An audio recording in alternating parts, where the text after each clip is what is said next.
Muy buenos días. Damos las gracias a nuestro amado Señor por esta hermosa oportunidad que nos da para reunirnos como un solo cuerpo a estudiar su palabra. Por favor, los invito a que inclinemos nuestro rostro y elevemos una oración. Padre Santo, gracias Señor por este nuevo día que tú nos das. Padre bendito, porque al despertarnos, Señor, empezamos a sentir cada una de tus cosas en nuestras vidas. Señor, gracias por todo lo que hemos vivido, por las cosas buenas, inclusive por las dificultades, Padre bendito. Y hoy, Padre Santo, aquí estamos reunidos, Señor, escuchando tu llamado. Venimos con un corazón dispuesto, Señor, y te pedimos, Señor, que tu palabra, Señor, se siembre en cada uno de nosotros, Padre bendito, Señor, y nosotros hagamos de ella, Padre bendito, parte de nuestra vida, Señor, y actuemos de acuerdo a como tú quieres que lo hagamos. Gracias, Señor, por tu protección, por tu amor y por tu dirección. En Cristo Jesús. Amén. Estamos estudiando el mandamiento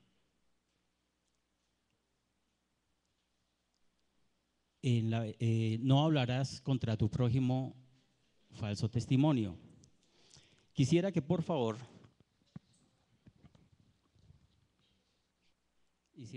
hiciéramos un repaso de de los versículos que estudiamos la vez pasada al comienzo de la charla. Vamos a Éxodo 20:10.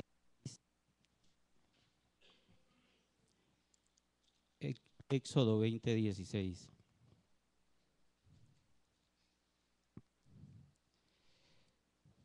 Nos dice, no hablarás contra tu prójimo falso testimonio.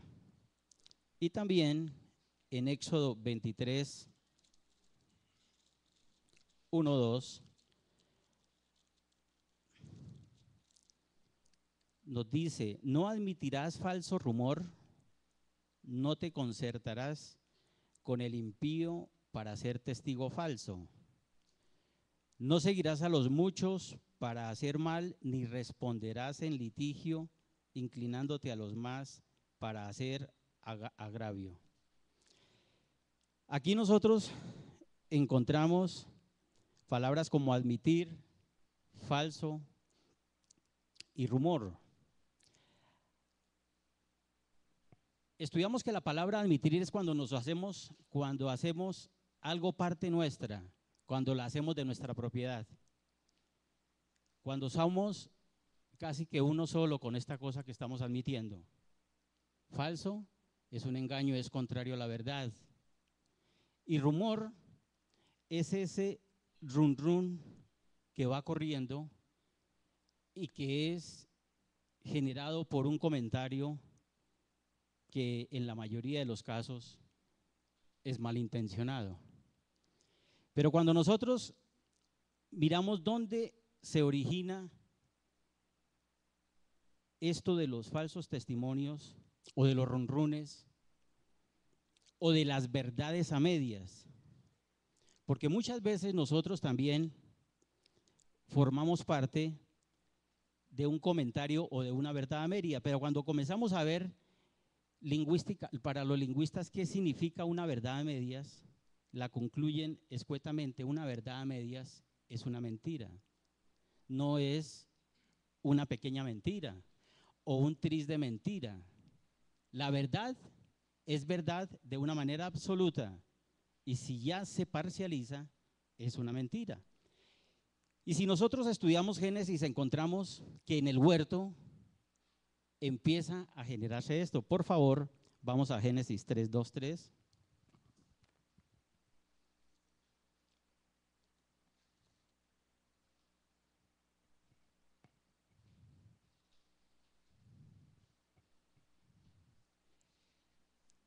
Génesis 3, 2 nos dice, y la mujer respondió a la serpiente, del fruto de los árboles del huerto podemos comer, pero del fruto del árbol que está en medio del huerto, dijo Dios, no comeréis de él ni le tocaréis para que no muráis.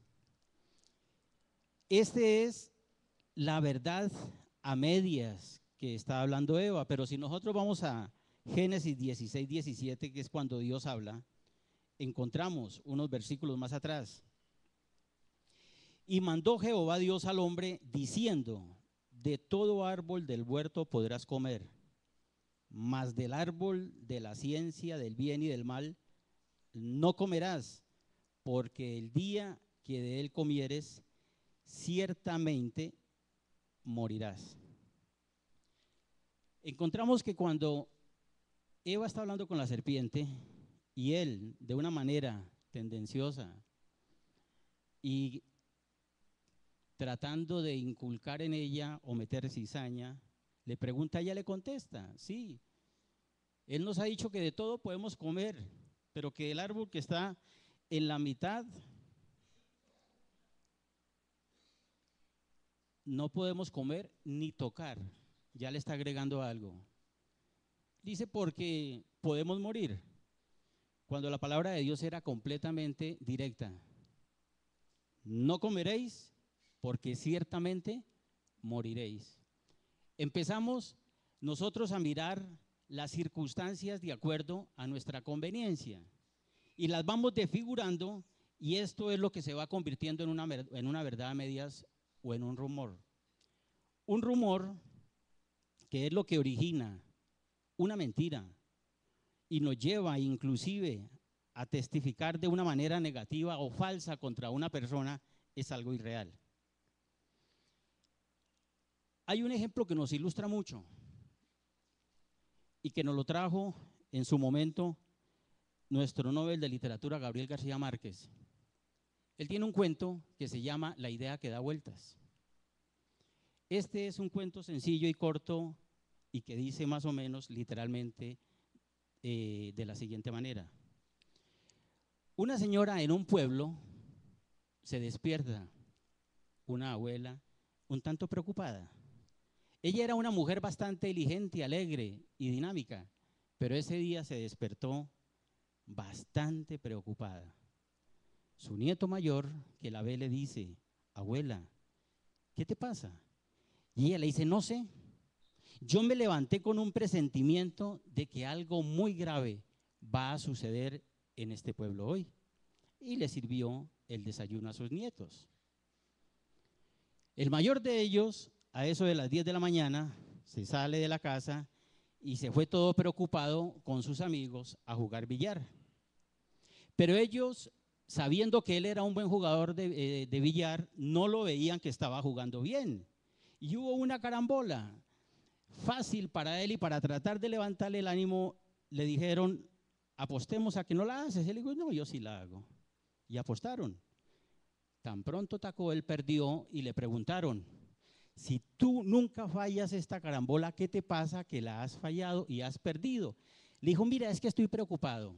Mi abuela, que es una mujer prudente y sabia, se despertó esta mañana y me ha dicho que algo muy grave va a suceder en este pueblo en el día de hoy. Así es que yo no quiero seguir jugando, dejémoslo ahí.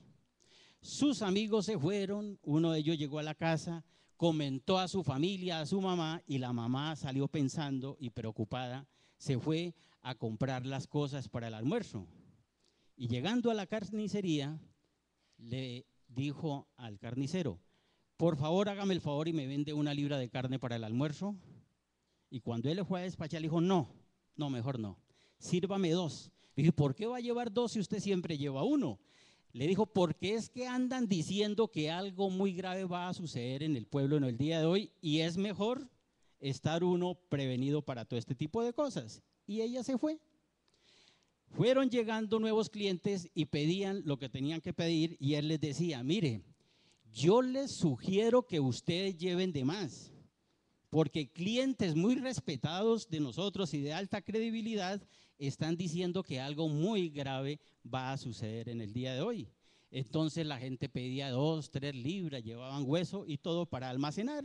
Y así se fue regando el cuento en todo el pueblo, hasta que un señor líder dijo que él no se aguantaba más. Dijo, pero si algo muy grave va a suceder en este pueblo, ¿quién me dice que yo me tengo que quedar? Pues yo me voy de este pueblo inmediatamente. Y cogió su familia, cogió su carreta, cogió su carro y empezó a empacar y empezó a salir. Y los demás habitantes del pueblo empezaron a hacer exactamente lo mismo. Cuando ya iban saliendo, se detuvo nuevamente y le dijo: pero mire, nosotros hemos vivido toda una vida aquí. Este pueblo lo hemos fundado y construido nosotros. Todo lo que hay ahí es fruto de nuestro trabajo. ¿Se lo vamos a dejar para que otros vengan y lo disfruten? Dijo: no, no, no, no permitamos eso. Y le echaron candela al pueblo. Lo incendiaron y arrancaron y se fueron encaravanados.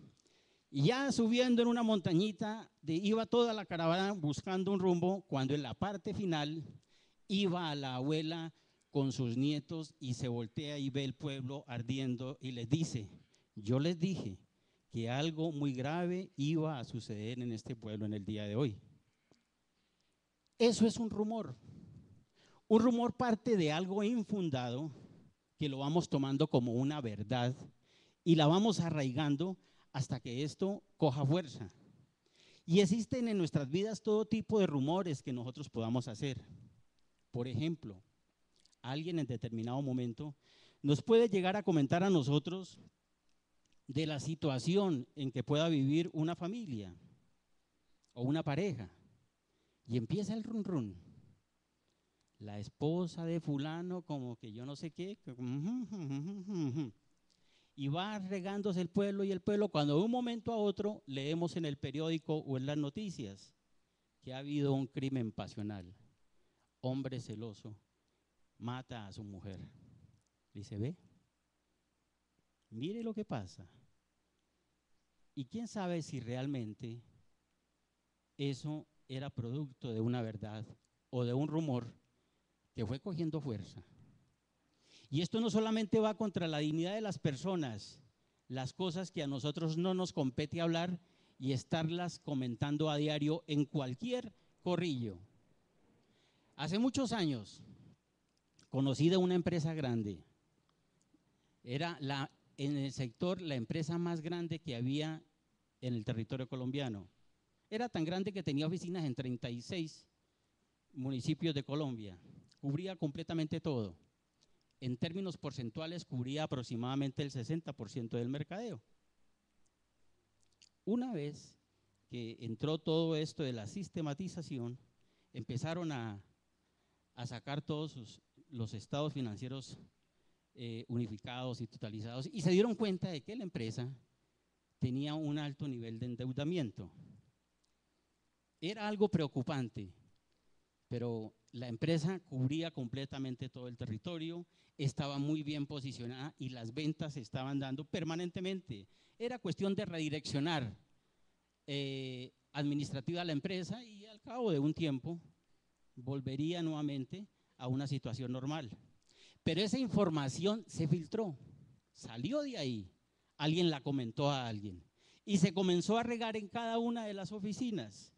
Entonces empezó a suceder cosas como la siguiente: las personas que cobraban y llevaban el dinero a las oficinas, porque además de eso se comenzó a llegar el siguiente rumor: no hay plata para pagar, no nos van a pagar el sueldo, y si no nos van a pagar el sueldo, mucho menos las prestaciones. Y la gente empezó a cobrar y a ir cogiendo el dinero.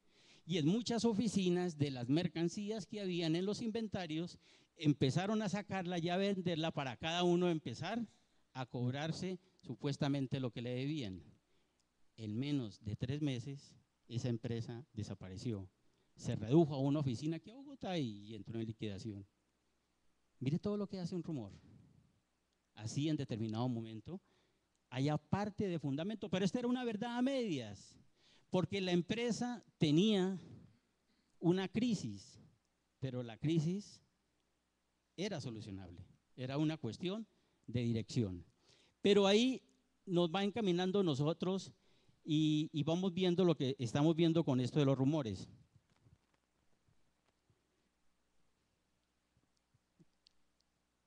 Vamos a mirar qué nos dice frente a esto de los falsos testimonios el Señor. Vamos a Proverbios 6:16, por favor.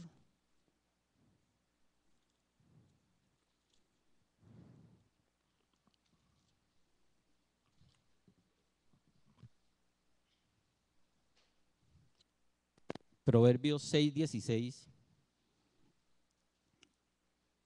19.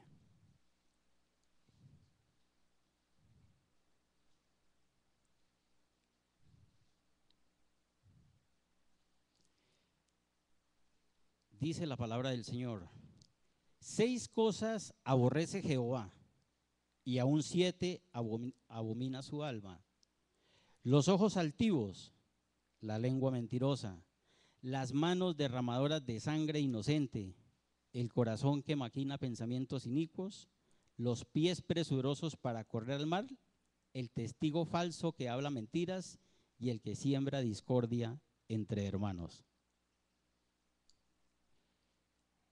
Un rumor o un falso testimonio generalmente conlleva eso, a discordia, a generar división dentro de las personas.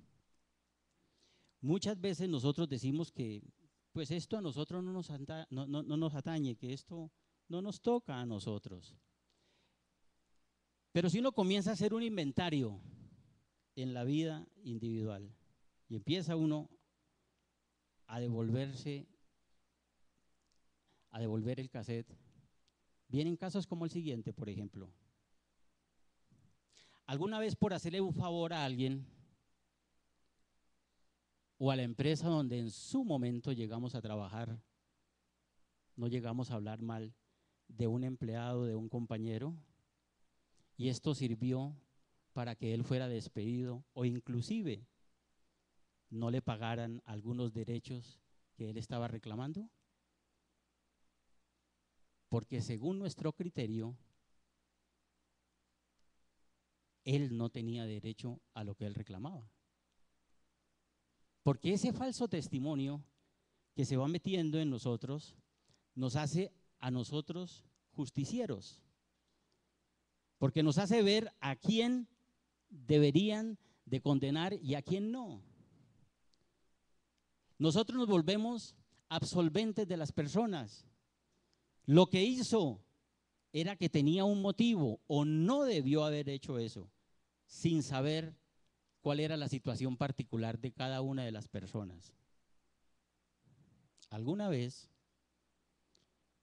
alguien nos pidió el favor para que sirviéramos de testigos de que él llevaba viviendo un poconón de tiempo en una casa y que pues que eso ya era de él y que como el dueño no aparecía, y él inició un proceso y terminó quedándose con eso, luego apareció el dueño, pero ya el dueño ¡pum!, y le terminó escriturado eso a nombre de alguien que no era el dueño y nosotros éramos conocedores de eso. Y muchas veces lo hicimos pues porque queríamos congraciarnos con el vecino, con el amigo, o por qué no, con el familiar. ¿Cuántas veces nosotros no hemos visto que se maneja un testimonio inadecuado o falso para librar a una persona que se encuentra detenida?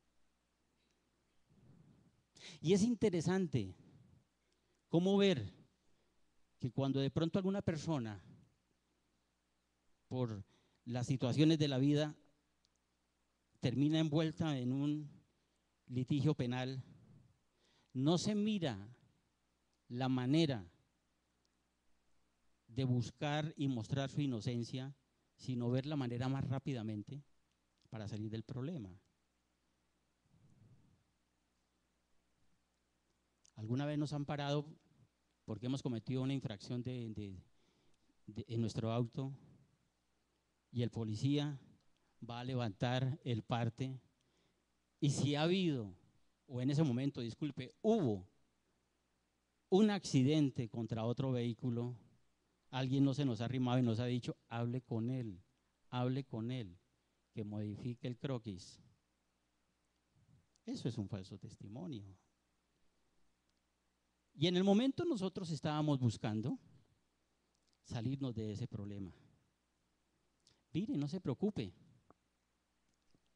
Dele ahí unos pesos a la gente para que no le haga el croquis y se libra de ese problema. Es que imagínese. Cuando nosotros conocemos la palabra, y sabemos lo que nos está diciendo, nosotros tenemos que conocer también las consecuencias de nuestras maneras inadecuadas de vivir. Y si estamos conduciendo un auto y no tenemos la discreción para manejarlo bien, no lo hagamos, para no caer de pronto en la debilidad o en el sentir en el momento en que nos vayan a colocar un parte, tratar de modificar esto. Todo lo que tienda a modificar la realidad de un hecho es algo falso, porque eso me va a implicar a sostenerme a mí en lo que estoy haciendo modificar. Eso es un falso testimonio. Y cuando yo estoy haciendo un falso testimonio sobre la realidad de algo que me está ocurriendo en el momento, estoy afectando a alguien. En este choque, que afortunadamente no hubo heridos, yo estoy afectando al dueño del otro vehículo que venía por su sitio bien y que no tuvo ningún inconveniente, sino que yo, por mi imprudencia, me pasé un semáforo en rojo o hice un cruce indebido y arrollé su vehículo. Y eso a él le va a representar muchas dificultades, muchas, porque va a tener que pagar unos partes, no sé, a lo mejor el carro le va a costar un poconón de plata, etcétera. Cuando lo mejor que pude haber hecho en ese momento es buscar un acuerdo favorable con él. Alguien me dirá, pero pues es la vida. Si usted se pone también a manejar las cosas de esa manera, ¿a dónde vamos a parar? El vivo vive del bobo. Y el bobo, unos dicen que de papá y mamá, otros hablan de su trabajo, ¿no? Porque como ahorita trabajar honestamente y tratar de hacer las cosas bien es acto de debilidad.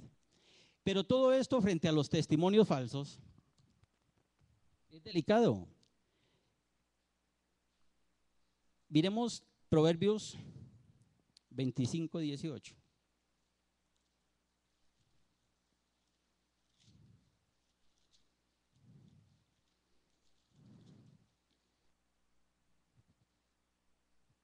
¿Qué es un testimonio falso? Proverbios 25:18.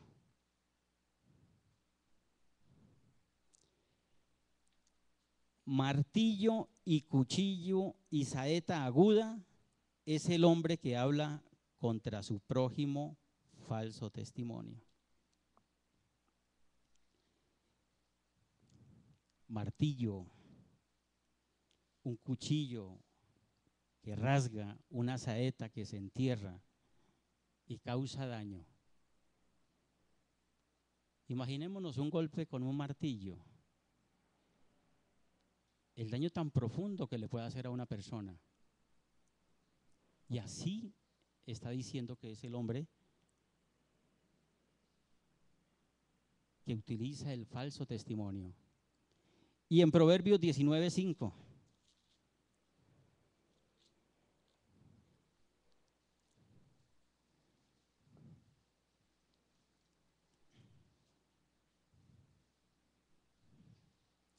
Proverbios 19:5. El testigo falso no quedará sin castigo, y el que habla mentiras no escapará. Puede ser que en el momento las cosas funcionen. Puede ser que nosotros lleguemos a tener esa cara de alegría al decir, bueno, nos libramos de esta, pero más adelante vamos a tener otra situación donde de pronto a la inversa los involucrados vamos a ser nosotros. ¿Y por qué no? A lo mejor hasta nos libramos de todas esas situaciones mientras estemos aquí. Algún día estaremos en la presencia del que todo lo sabe. ¿Qué le diremos a él? ¿Que no queríamos hacerle daño a las personas? ¿Que fue una situación que se nos presentó? Mucho cuidado. Debemos de tener cada uno de nosotros con estos rumores, con estas verdades a medias, inclusive aún para prestarnos nosotros por amistad a dar un falso testimonio o inclusive a utilizar un falso testimonio en beneficio propio. Nada que hagamos violando esto ha de ser de provecho para nosotros. También nos dice el mandamiento contra. La palabra contra nos da un significado de afección, de antagonismo, de combate. Una verdad, por verdad que sea, mal manejada, causa más daño que inclusive la falta misma que haya cometido la persona de la cual está uno hablando. Cuando la palabra nos está diciendo de que no hablemos contra, nos está diciendo que no hablemos, y el no hablar es no hablar. No hablar es quedarse callado, a sabiendas de lo que nosotros podamos saber de la persona. Hay momentos donde nosotros conocemos situaciones reales de alguien y de pronto lo que estamos diciendo puede ser verdadero, pero en el momento en que lo estamos planteando estamos causando mucho más daño porque no le estamos dando la oportunidad a la persona de que haya resarcimiento de su pena, y a lo mejor está en ese camino. Mire, vamos a mirar ejemplos de lo que es esto de las verdades contadas, así sean verdades y que pueden causar mucho daño. Nosotros, centrémonos en nosotros, no miremos hacia afuera, en nosotros, los conocedores de la palabra de Dios. Somos llamados a estar unos con otros en coinonía. Hemos venido hablando del servicio y en muchas áreas de esto hay personas que en su momento tienen su dolor. Hay algo en su vida, algo que les ha venido acarreando dificultades y nos buscan a nosotros para contarnos su problema. ¿Cómo lo queremos llamar? ¿Nos buscan por amistad o nos buscan por consejería?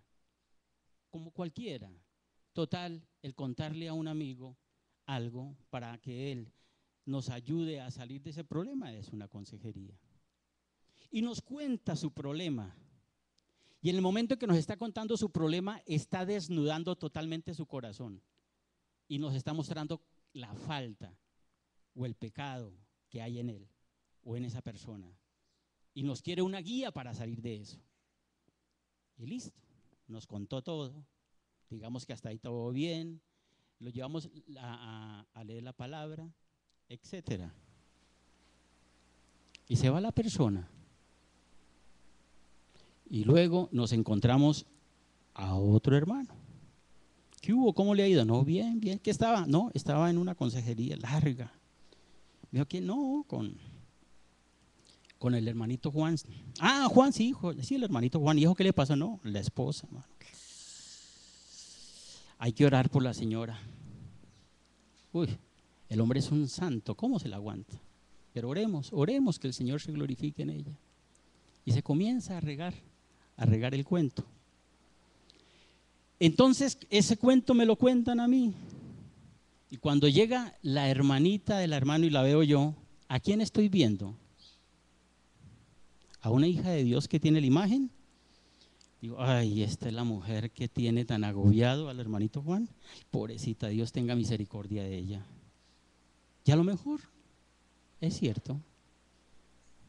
Mire, tenemos que tener tanto cuidado cuando una persona desnuda su corazón y nos cuenta cosas. Porque si Dios nos colocó en ese camino, es porque nos va a guiar a que la llevemos a ella. Ningún ser humano tiene la respuesta para el dolor que vive una persona o frente a la prueba que está viviendo. Pero sí, Dios nos puede guiar como facilitadores a que a través de la palabra llevemos a la persona que allí encuentre la solución y la salida de su problema.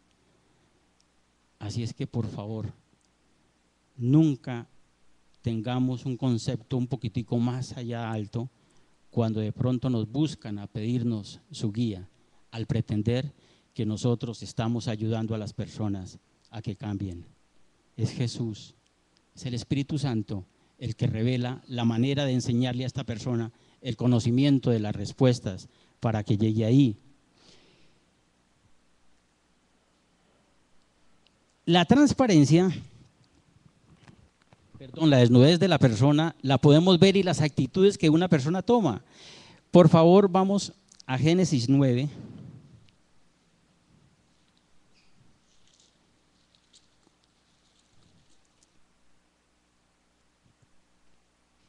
Génesis 9, 21 a 23.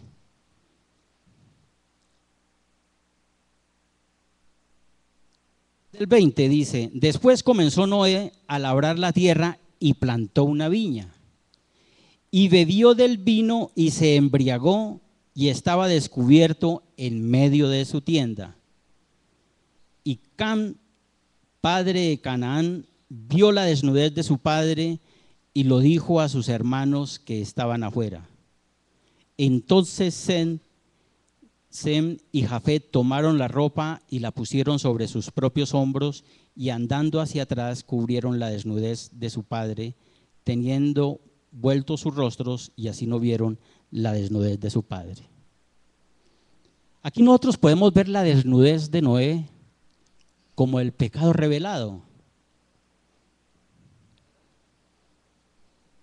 Cuando por alguna circunstancia de la vida conocemos este pecado o esta desnudez que nos está mostrando una persona, nosotros no tenemos que tomar la posición de Cam.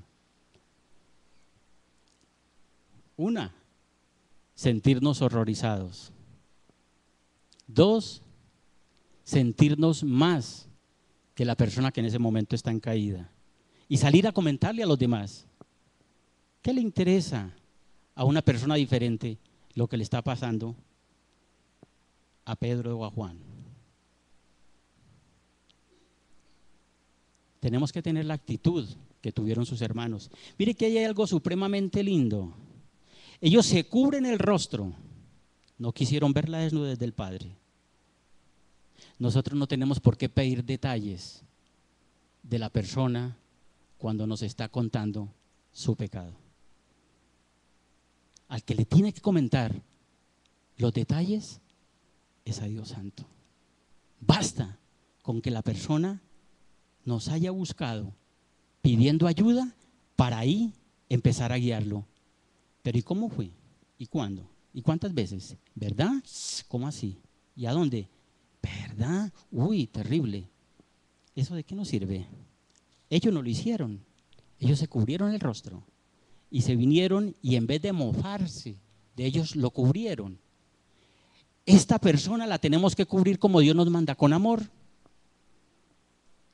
Porque el amor cubre multitud de faltas. Y si ellos tuvieron esa decisión colocada por el Espíritu y ellos obedecieron y vinieron a pedir ayuda, nosotros lo que tenemos que mostrarles es amor y dirección. No tener un espíritu de crítica o de juzgamiento, porque no fuimos llamados a eso. Y a nosotros sí que nos gusta juzgar. Lo vemos a diario, por ejemplo, en nuestro medio. Hay personas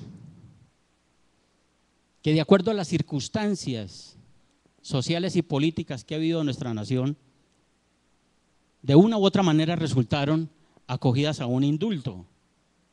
Y al cabo de los años hemos tomado y hemos pasado por encima de eso para empezar a revivir heridas.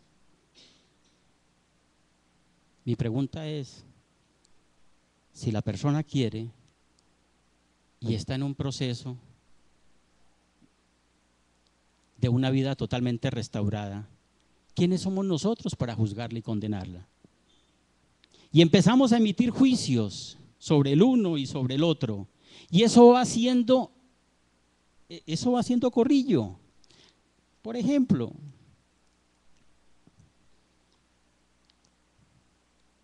la gente de la farándula, a nosotros nos consta lo que pasa con ellos, entonces ¿por qué tiene que ser tema de conversación? El único tema de conversación que nosotros tenemos que tener es el tema que engrandezca a la persona. Es cuando estamos viendo la identidad de Cristo en ella y las cosas buenas por el cual Dios la tiene, a pesar de las circunstancias. No ver la maldad en la persona como la parte fundamental, porque eso no es cierto. En ella está la imagen de Dios. Y si esa persona tiene una dificultad, es ella con Dios la que tiene que buscar ponerse a paz, no nosotros. Porque nosotros no tenemos ni nos ha sido dada ningún tipo de autorización para juzgar. Miremos, por ejemplo, Santiago 4, 11, 12.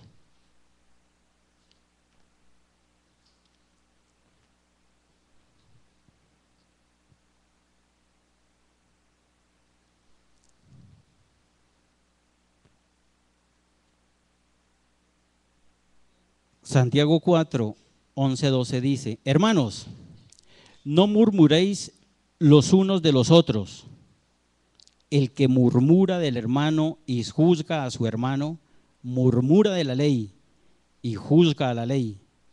Pero si tú juzgas a la ley, no eres hacedor de la ley, sino juez. Uno solo es el dador de la ley, que puede salvar y perder. Pero tú, ¿quién eres para que juzgues a otro? Cuando uno está hablando contra una persona, lo está juzgando. Porque 100% uno no es consciente de la situación, ni conoce qué fue lo que vivió la persona. Una manera de juzgar, metámonos en la familia nuestra, cada uno en su familia. Los que somos casados y tenemos hijos grandes y tenemos hijos casados. Bueno, o que los hijos tengan novio o novia. No, hablemos del casado. Y la suegra o el suegro habla mal de la yerna o de la nuera. Perdón, del yerno o de la nuera, perdón, disculpe. ¿De quién estamos hablando ahí? Del hijo o de la hija. Sencillamente estamos hablando. ¿No es que ellos son una sola carne? ¿Y quién quiere? Bueno, hay momentos donde desafortunadamente pensamos que hacemos bien el mostrar el pecado de algún miembro de nuestra familia en público. Porque en nuestro hacer pensamos que el escarnio los hace cambiar. No, lo que tenemos que buscar nosotros, antes de hablarle a alguien de un miembro de nuestra familia, nuestro cónyuge, nuestros hijos, nuestras nueras, nuestros yernos, debemos de hablarle a Dios de ellos. Y Él obrará. Él colocará a alguien en el camino que pueda llevarle esa palabra de aliento. Pero muchas veces nosotros somos los que queremos hacer.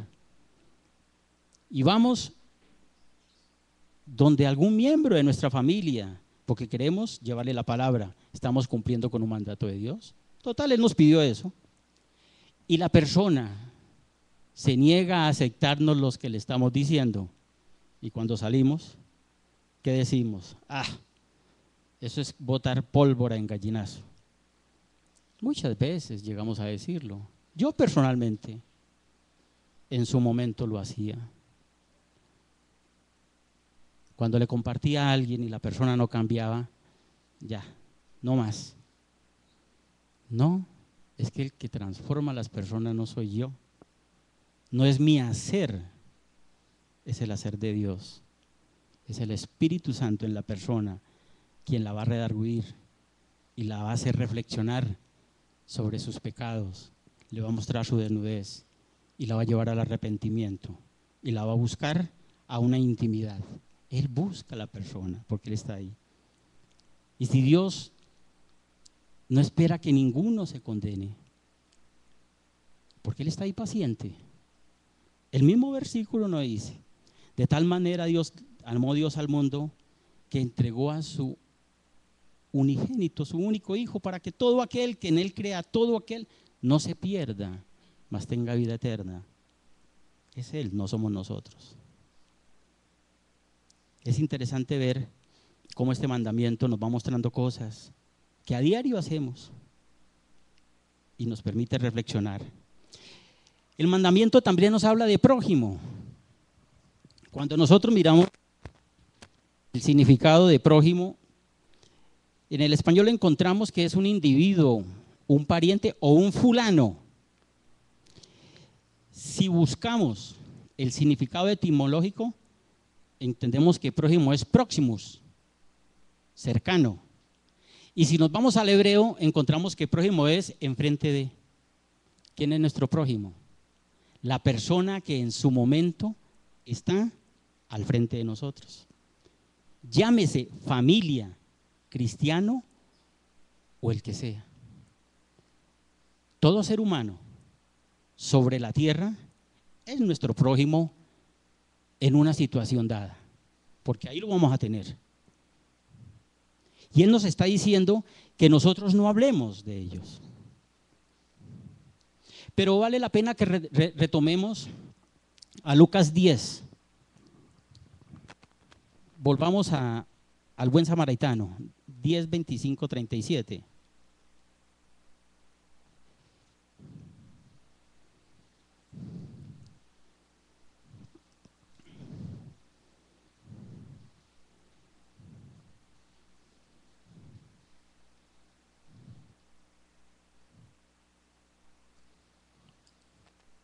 La historia ya nos habla de un viajero que va de Jerusalén a Jericó.